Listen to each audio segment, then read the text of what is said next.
1 million people worldwide have an anxiety disorder. Most wait a decade before getting help. What anxiety actually is, why your body panics before your brain, and the 5-minute reset that actually.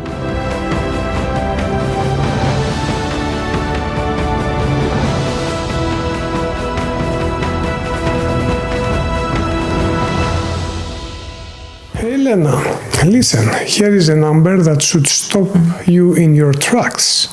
Let's hear. 301 million people worldwide have an anxiety disorder. That's not feeling stress. That's clinical anxiety affecting daily life. Wow, 301 million. Let me see. It's like almost the whole population of the United States. Yes, and here what can make it worse? The time between someone's first anxiety symptoms and actually getting help is often a decade or even more. A decade of suffering, really, before getting treatment. Yes, a decade. A decade is too long to wait. Yes, it sounds very long to wait, and it's very heartbreaking that people would even go that long. Yes, and if you remember nothing else from today's podcast, then this is one thing. Anxiety is not weakness, it's a stuck alarm, and stuck alarms can be fixed. Okay, let that sink in and let me repeat. Anxiety isn't a weakness, it's a stuck alarm that changes everything. So today we're going to explain what anxiety actually is, why your body panics before your brain catches up, and give you tools you can use tonight to start resetting the system. So no shame, no judgment, just science you can actually use. And welcome back to GNL, Real Life No Gloss. I'm Dr. George and... I'm Lena. And a quick note before we start that this podcast is educational only and it's not personal medical advice. So if you feel any of those symptoms, please talk with your clinician. Let's get started. We can start it. So today's episode, for my friends at least, it was one of our most requested. Everyone knows someone who struggles with anxiety, of course, or struggles themselves. Know someone, we know many. Of course. It's like if I have anxiety since I was a teenager, so this is also personal. And, for me, that's exactly why we need to talk about it clearly, because there's so much bad advices out there. I agree, totally.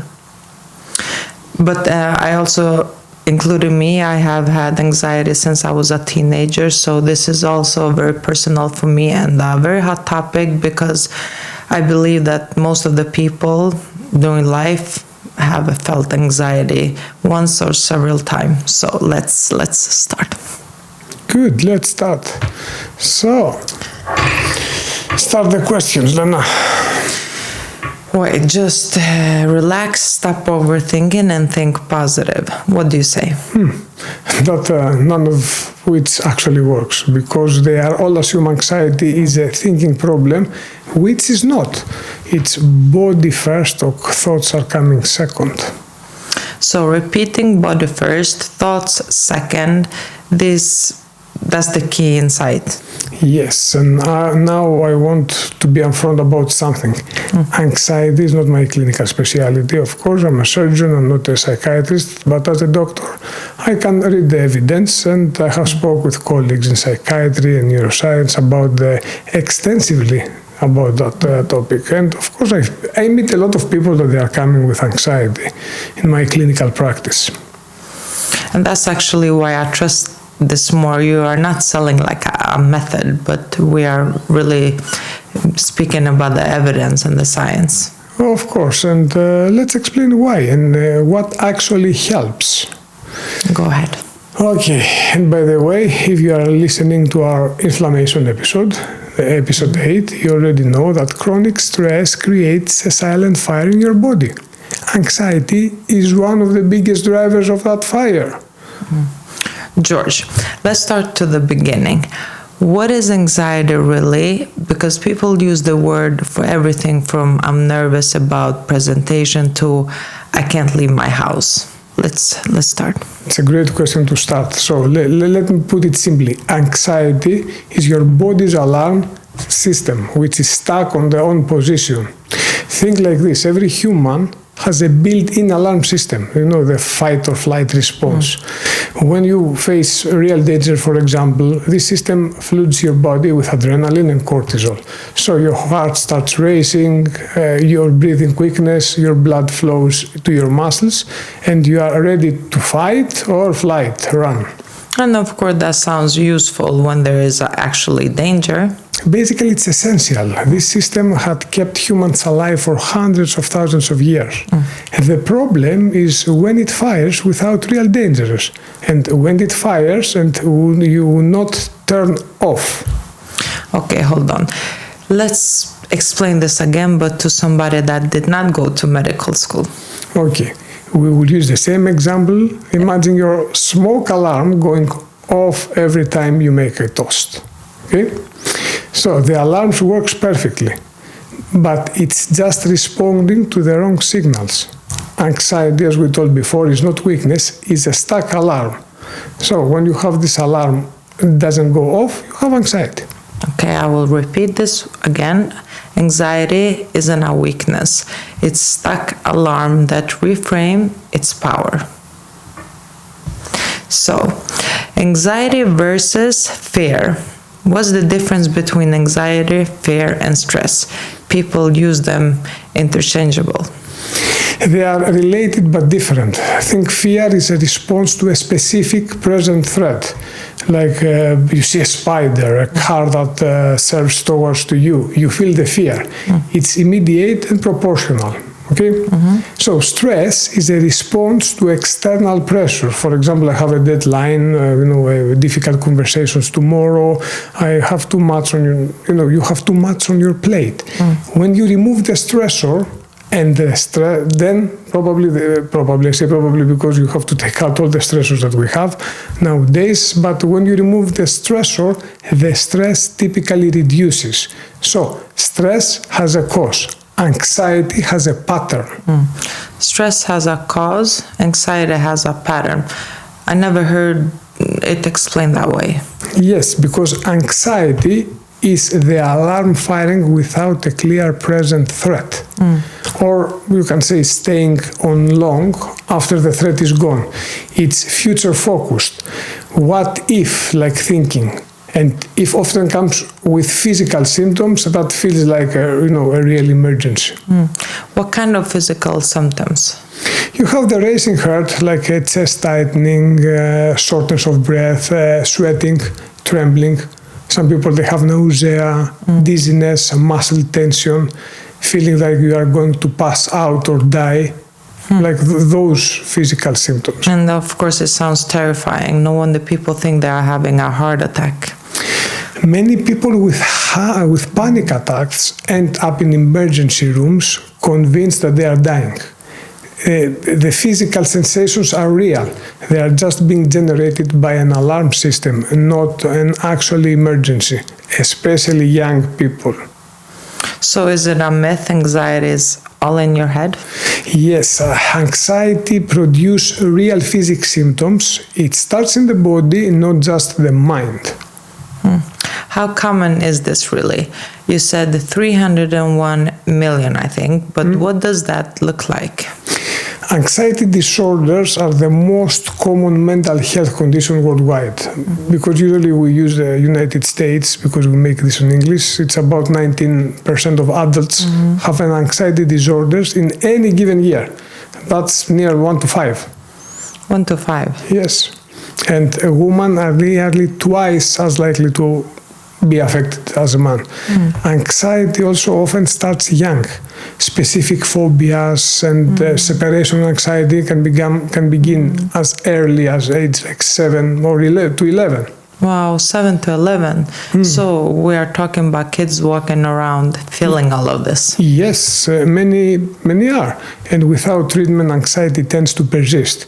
It does not usually just go away on its own, which is why the decade-long gap to treatment is so damaging. I wonder, Why does it take so long for people to get help? The number one word, stigma. It's not recognized it as a medical issue, thinking it's a character flaw, believing they should be able to handle it, and frankly, not knowing that effective treatments exist. Okay, so the alarm system gets stuck, but why? Why does it stay on? Okay, I think that there is where it gets interesting. Anxiety creates a self-reinforcing cycle. Let me walk you through this. So, think like steps. Step 1, you encounter a trigger. Maybe a social situation, a thought, a physical sensation. You go to the step 2. Your body responds with alarm symptoms, like, racing heart, tight chest. After you go to the step 3, you interpret those symptoms as dangerous, like something is wrong with me. Step 4, that interpretation increases the alarm. Step 5, usually you avoid the trigger or escape the situation. And of course, step 6, the avoidance brings temporary relief, which teaches your brain that the trigger was actually dangerous. So basically, the avoidance makes it worse. Avoidance feeds the fear, basically. So avoidance feeds the fear. That's counterintuitive, but makes it sense. Every time you avoid, you are training your brain that the thing you avoid was actually dangerous.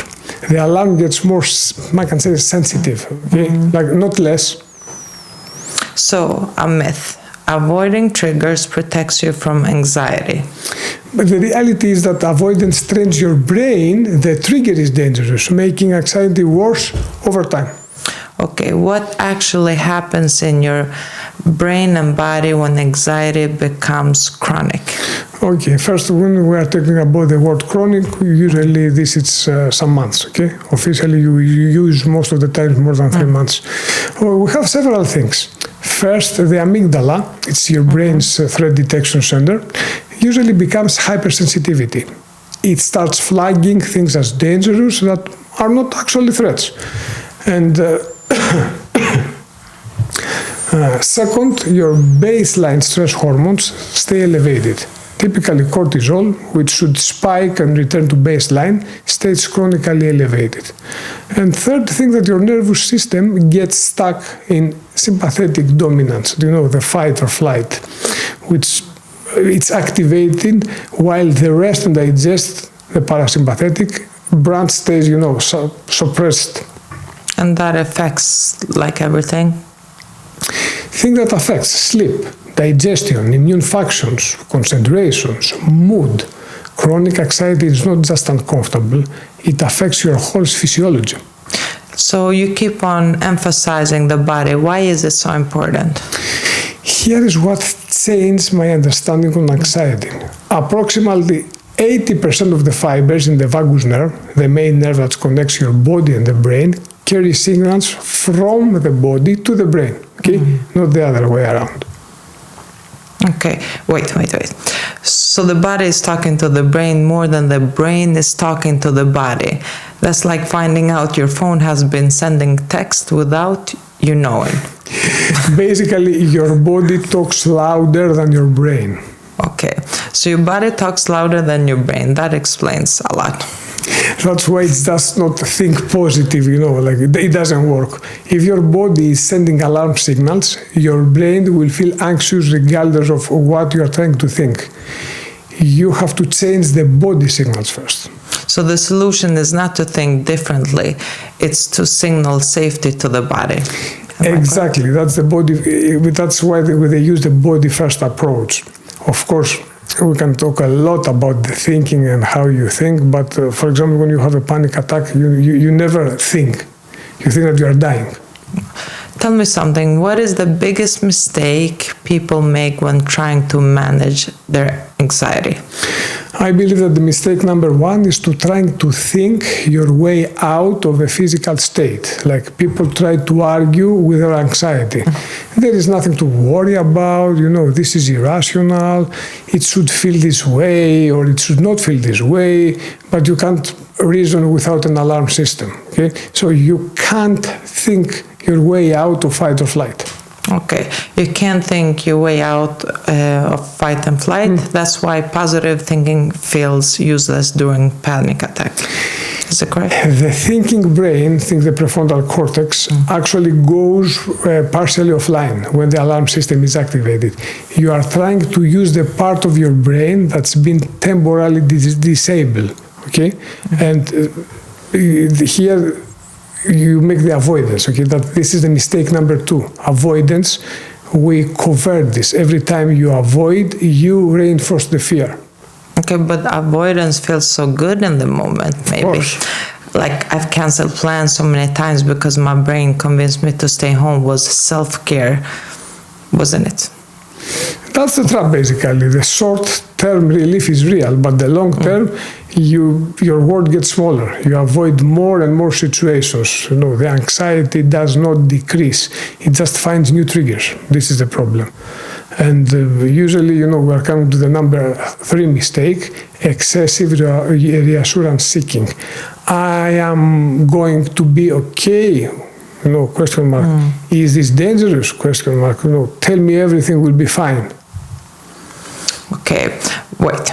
I have a pushback here. One thing, reassurance is human. When you are spirulating at 2 a.m. and you call your friend, that's not a mistake, that's survival. You are right. What Yes, you are right. And I should be more precise. Reaching out for support is healthy. Yes. We have told many times, connection is medicine.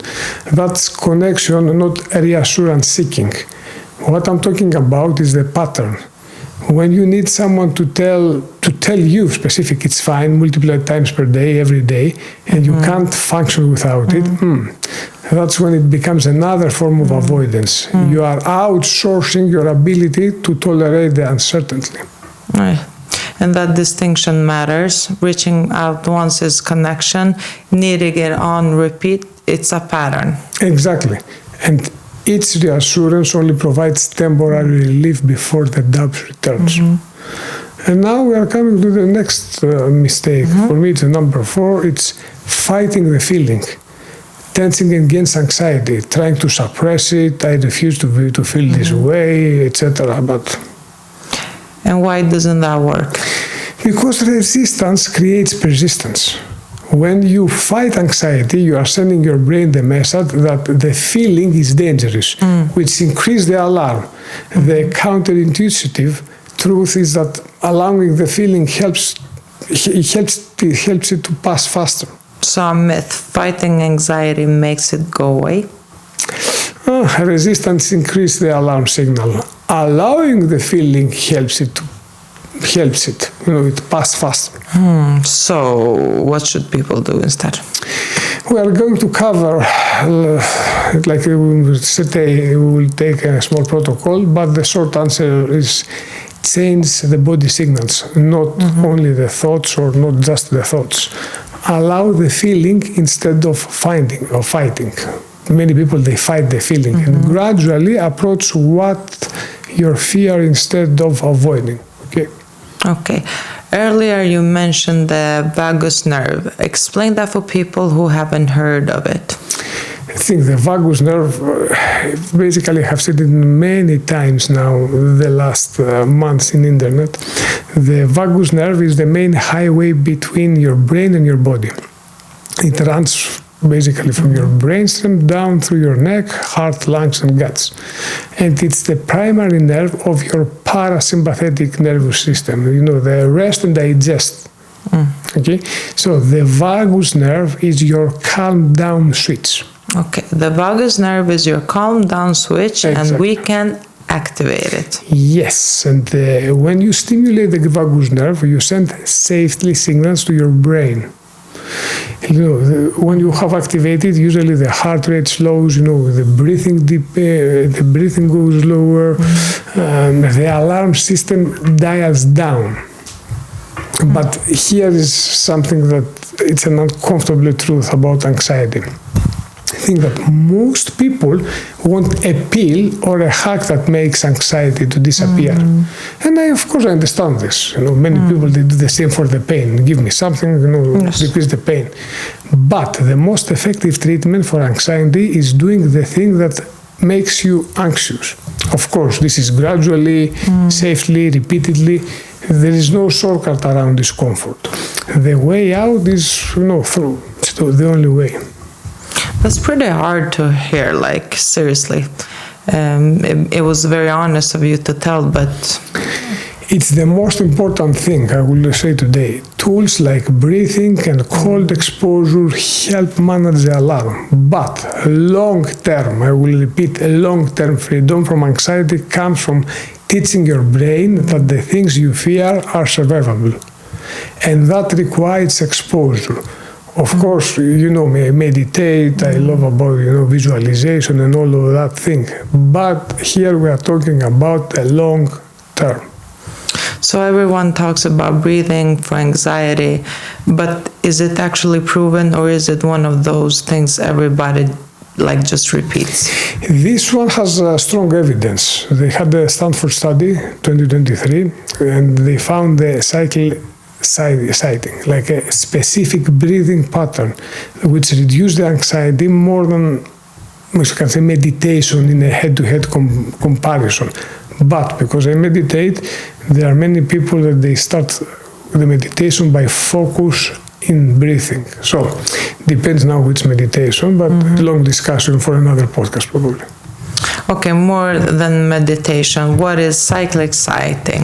It was a double inhale through the nose, a full breath, then a second small sip of air, following by a long, slow exhale through the mouth.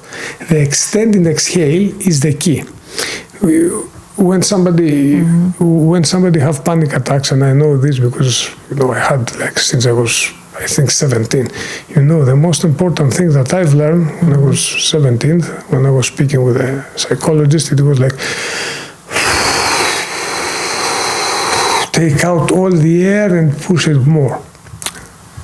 So, and this was the exhale. Why the exhale? The long exhale, it's a safety signal.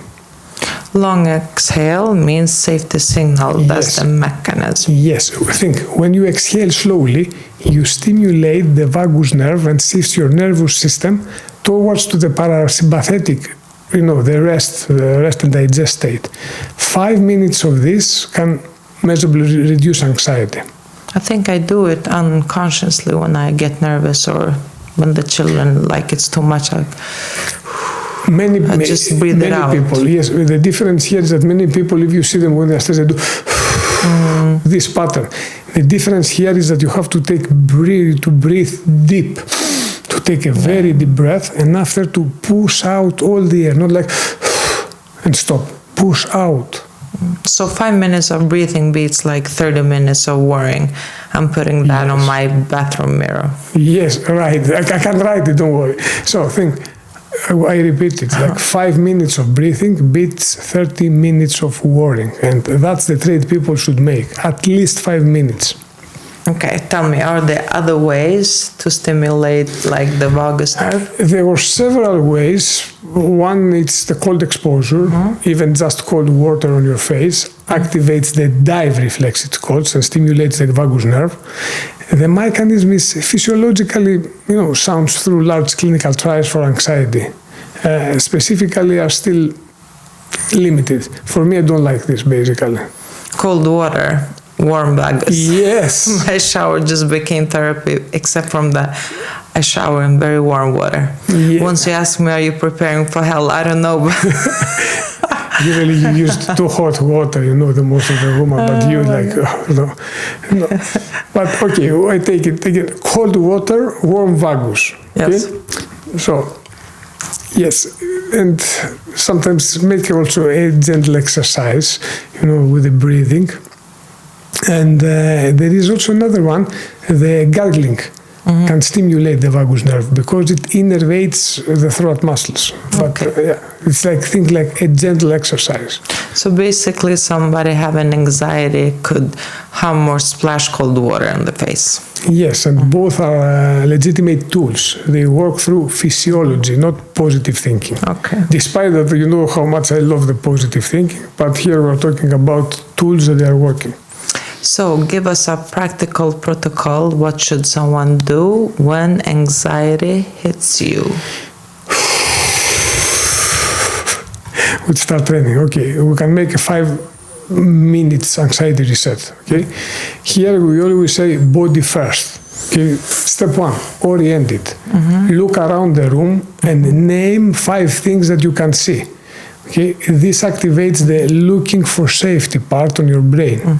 If you are in the middle of a severe panic episode and orienting feels impossible, skip straight to breathing. Start when you can. But it's very important to focus in 5 objects. Because usually when you have the panic attack, you cannot focus. Like you are focusing in, oh no, I cannot breathe. No, now I'm dying. Now I'm doing this. So you have to focus on something else. Okay. Step 2, of course, it's breathe. Cycling sides for 1-2 minutes. Double inhale through the nose. Long exhale through the mouth. Step 3, ground. Feel your feet on the floor. You know, you press your hands together firmly from 10 seconds. Those 2 things, it's very important. Step 4, move. Even 30 seconds of movement, walking, shaking your hands, gently stretching. I used to do push-ups, but it's the same if it matters for you. Step 5, label. Once the body has calmed, name the emotion. I'm feeling anxious. Research shows naming reduces intensity. What about preventing anxiety, not just manage it in the moments? Prevention is about building a more resilient nervous system. Like, for example, you know, when you wake up in the morning, you have a light exposure, 10 minutes outside within an hour of walking, regular movement or training. Walking counts, always, don't forget this. Walking counts, always. People overcomplicate this. Yes, and we are talking with you that you walk 20 kilometers with 2 babies, but this is another discussion. Always, and yes. I feel great. Yes. Always. But it's very important, you know, at least 20-30 minutes. You know, we say 10 minutes because, you know, every people have different capabilities of exercising. Another thing, caffeine cutoff, you know. No caffeine afternoon if you have anxiety. Caffeine is gasoline on anxiety. I'm repeating, caffeine is gasoline on anxiety. That afternoon coffee is really not worth it, speaking from experience. Next, sleep consistency. I will repeat it in every episode. Same wake time every day, including weekends. And daily breathing practice. Even 5 minutes of intentional slow breathing builds vagal tone every time. And what about the things people are avoiding? How do they approach those? Usually we say gradually and systematically. This is called exposure therapy. Of course, it's for me one of the most effective treatments for anxiety. You create a hierarchy, a list of fear situations from the least, of course, to the most anxiety-provoking, and then you start with the easiest and you work up. Okay. How long do you stay? Until the anxiety peaks and begins to come down. Usually it's like 15-45 minutes. Okay. The feeling peaks, then passes. So the feeling peaks, then passes. That's what people need to remember in the middle of it. Uncomfortable now, transformative later. I repeat, uncomfortable now, transformative later. Short-term discomfort for long-term freedom. Exactly. Okay. What about supplement? Everyone wants a pill. Yes. I think that the evidence for most supplement is modest. Magnesium may help, okay? But as we discussed it in previous podcast, if you have deficiency. L-theanine from green tea has some evidence for calm without sedation. I have got this question a lot. What about ashwagandha? We have it home, we have tried. Officially exists some evidence for reducing cortisol. It's not a miracle, but reasonable to try. However, check with a clinician first. Ashwagandha can interact with thyroid medication and it's not safe during pregnancy. Something that we take. What about saffron? I've seen it, mentioned it a lot recently. Saffron, yes. Saffron has genuinely interesting evidence. Several randomized controlled trials have shown it reduce anxiety symptoms comparable to low dose of conventional anxiolytics. It was a meta-analysis that found significant effects on both anxiety and depression scores. The active compound, the crocin and saffron, appears usually to modulate serotonin metabolism. It's one of the better supported natural options. So what does that mean in real life? Someone could try saffron supplements? Yes, and studies typically use 30 milligrams per day of standardized saffron extract. It's generally well tolerated, but as everything, it's a supplement, not a replacement for the core work. Breathing, exposure, lifestyle, sleeping, and I will keep repeating sleeping. And of course, you speak to your clinician. If you are on other medication, especially antidepressants, as saffron maybe have serotonergic effects. Let's talk about CBD. CBD has mixed evidence. Quality and dosing highly variable. Okay, a myth. Supplement can cure anxiety? Reality is that some may help modest but non-replace breathing exposure and lifestyle changes. Okay, hear this one. Someone wrote to us saying, I've been on SSRIs for 2 years and I'm scared to come off them. Does that mean I'm dependent? George, what do you say to them? Of course, speak with your clinician, with your psychiatrist, but first, there's no shame to being on medication. SSRI don't cause addictions the way that benzodiazepines do. Of course. There's no craving, no dose escalation for effect. But many people do experience discontinuation symptoms if they stop too quickly. We have dizziness, irritability, sometimes a sensation like electric zaps. That's why tapering slowly under medical supervision, of course, is essential. It's not weakness, it's pharmacology. Never stop abruptly. So the goal isn't necessarily to get off the medication, is to feel functional and free. Exactly, and for some people, long-term medication is the right choice. Both are valid. So when should someone consider actually medication? When anxiety is significantly impairing function, work, relationship, daily activities, when there is a co-occurring depression, or when it's several enough to prevent engaging with therapy. Okay, give me the version. I can text my friend what medication actually works. Of course, SSRIs and SNRIs are the first line for anxiety disorders. They take around 4 to 6 weeks to work fully. Yes. And of course, we have benzodiazepines, which work quickly, but have significant downside like tolerance, dependence, and they prevent natural learning in exposure therapy. Research for short terms or crisis situation. When I was in the university, our professor in psychiatry told us like max 2 weeks, even if it's your best friend. And something critically, never stop benzodiazepines abruptly. Withdrawal can be medically dangerous, including seizures. Always stop under medical guidance. So medication isn't bad? Not at all. The best outcomes often combines medication with therapy. Help exists, use it. I repeat, help exists, use it. No shame in getting support. Exactly. Okay. Gulf region, real talk. Yes, for our friends in Gulf region. Let's start with the heat. Okay. Heat Heat, as a heat, is a physiological stressor. When it's 45 degrees outside, your body is already under stress before anxiety enters. So heat increases baseline cortisol and disrupts sleeps and make outdoor exercise harder. So what does the protocol look like when it's 45 degrees?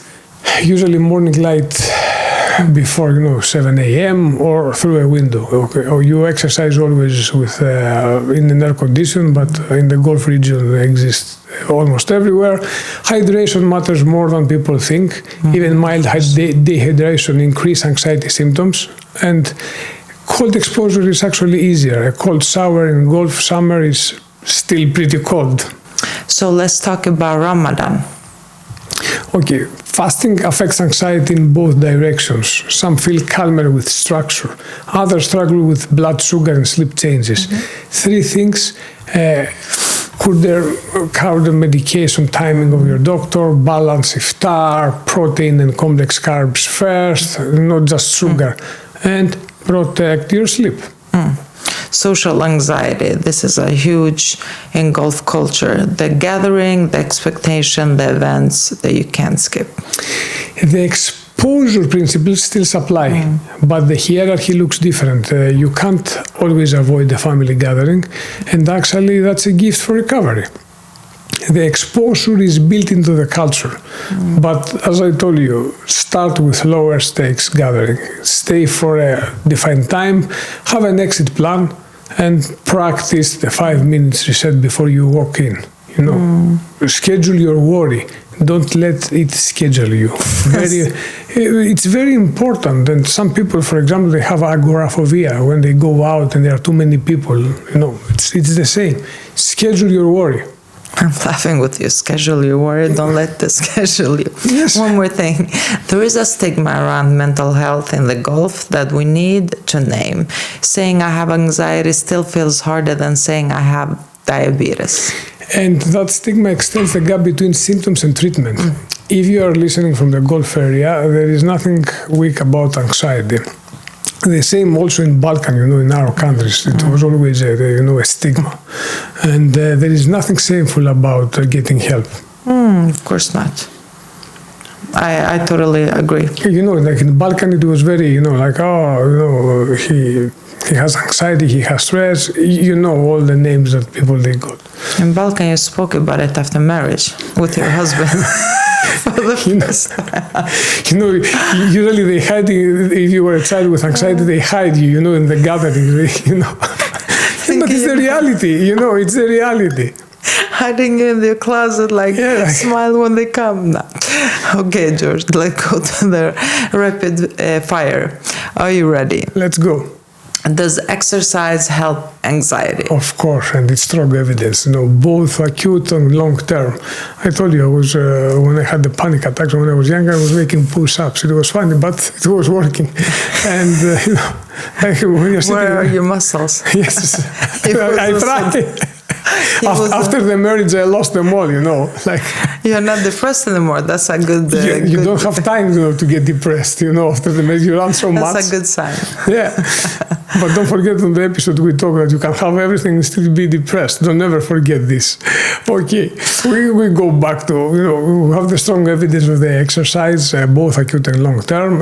Moderate intensity is enough. But again, depends on who. And caffeine? Or caffeine? Limit or eliminate it. It mimics and amplifies anxiety symptoms. This is the problem with the caffeine. And best therapy? CBT has a stronger evidence. Exposure-based approaches are particularly effective. ACT is also well supported, but CBT is the first one. Can anxiety be cured? I can answer that. In Balkan, yes, because nobody has it, yes. Nobody has it. We are normal, all of us. Hello, our friends from Balkan, I hope mom is not watching. She doesn't understand English. So they don't worry about it. Okay. They will just love and like. Yes, except if they put, subtitles in Albanian language. They're okay. She will call me in 5 minutes. Direct. Okay. We go to the cure. Think that some anxiety disorders, especially, specific phobias and panic disorder, have high remission rates with proper treatment. Generalized anxiety is more of a long-term management picture. But most people can get a point where anxiety no longer controls their life. Don't forget, you have the neuroplasticity, it's called, like the brain is plastic, neuroplasticity, and you can rewire it.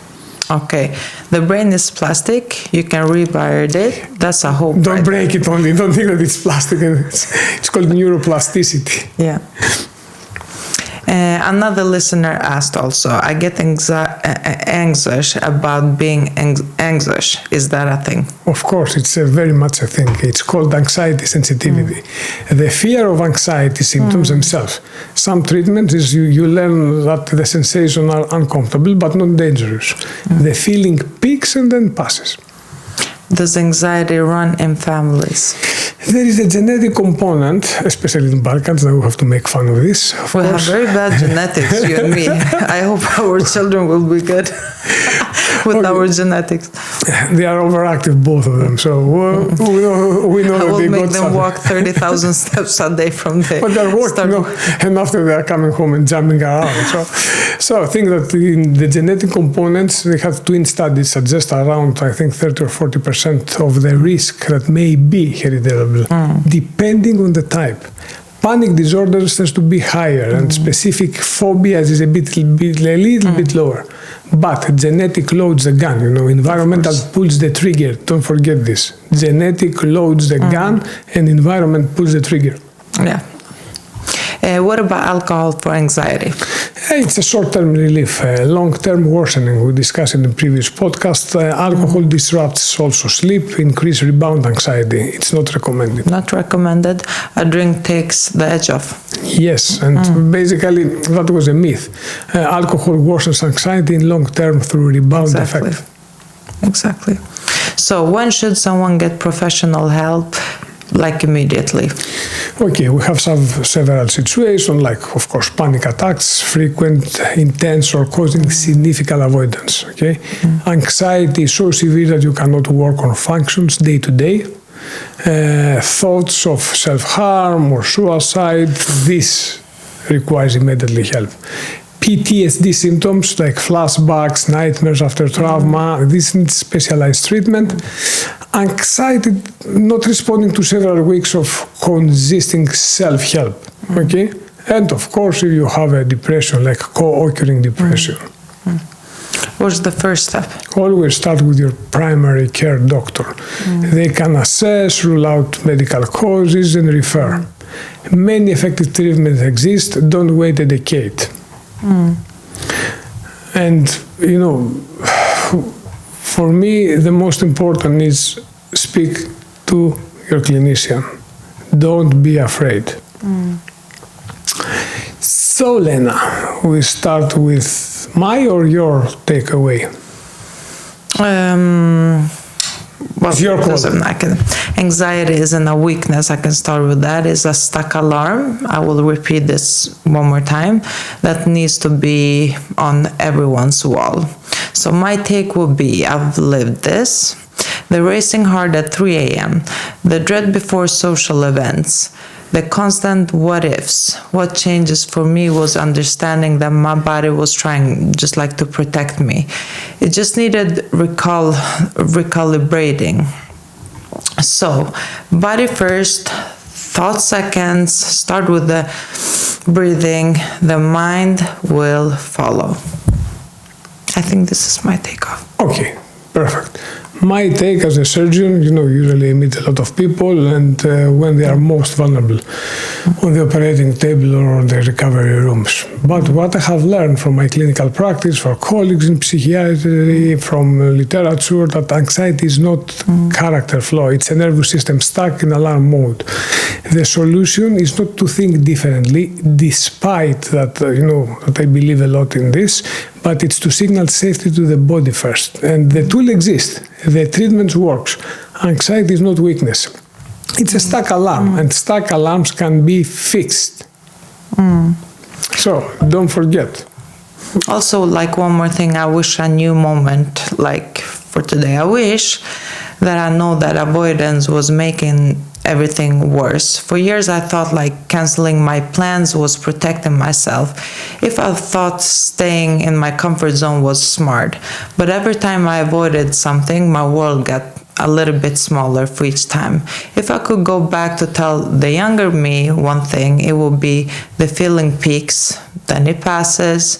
You just have to stay long enough to learn it. So we can also go back to a quick recap that let's speak from the beginning what we were talking about, that 301 million people are affected. Decade-long delay to treatment, your alarm system is stuck. So the mistake, trying to think that your way out, avoiding, fighting the feeling, is really not a solution. So the solution, body first, vagus nerve stimulation, breathing, gradual exposure.